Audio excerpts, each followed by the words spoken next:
to ask all of our panelists very briefly for their key takeaways or their final thoughts. Bill, you let us off this afternoon. Perhaps you want to close us out with a few of your key takeaways. Well, I think it's clear that the sentiment in the United States regarding sports betting, there's been a sea change, and it's been coming for a while, and it is now upon us.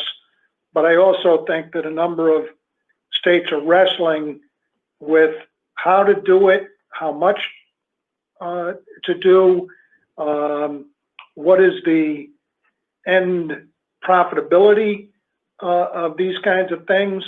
And so it's still a work in progress. We've had a long history of gambling, both illegally and legally in the United States. We're starting to become more legal across the board, but my sense is that this is clearly a work in progress. Thank you so much, Dennis. We then went to you. Perhaps you want to give us a few of your key takeaways as well. Sure. I'm actually going to offer a projection of something for us to be looking out for. As Adam mentioned, the European markets, particularly the UK and Ireland, are much more mature than our markets for sports betting. We are catching up quite rapidly, but we're not quite there yet. But I think we can look over there to see some things that may be coming. And one of the things that may be coming, and I suspect actually will come sooner than many of us expect, is starting to see some enforcement measures coming from unusual or at least unexpected places for us so far. And that's the IRS and FinCEN looking at tax evasion and money laundering investigations and enforcement, and whether or not the operators who are signing up all of these customers are doing enough to understand where the money's coming from that people are playing with. That bleeds over into problem gambling as well, but it's going to be in the U.S. probably under the anti-money laundering and tax evasion regimes.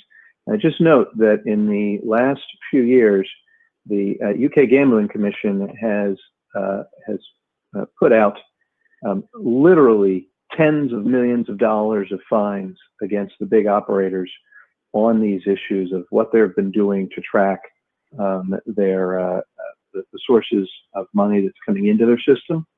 And I would expect that FinCEN and the IRS are keeping a close eye on that. And as this expands, that will be a place for all of us to see a little bit more regulatory activity. Thank you so much. Finally, Adam, we heard from you. Perhaps you want to close us out this afternoon with a few of your key points. Sure, and I'll be quick. For me, what I'm most interested to see going forward is I think there's a catch-up mentality right now. That states that are enacting legislation right now are looking at New Jersey and looking at broader availability of wagering with less restrictions as a viable option given the revenues New Jersey generated. So I'm interested to see how states that already passed legislation early on with restrictions added sort of respond coming out of the COVID pandemic. And as we wait and see what return to normalcy is with foot traffic at brick and mortar facilities and what sports betting handles look like, how much pressure will there be on current legislation and future legislation to continue to expand out and push the envelope on what they're allowing to go forward?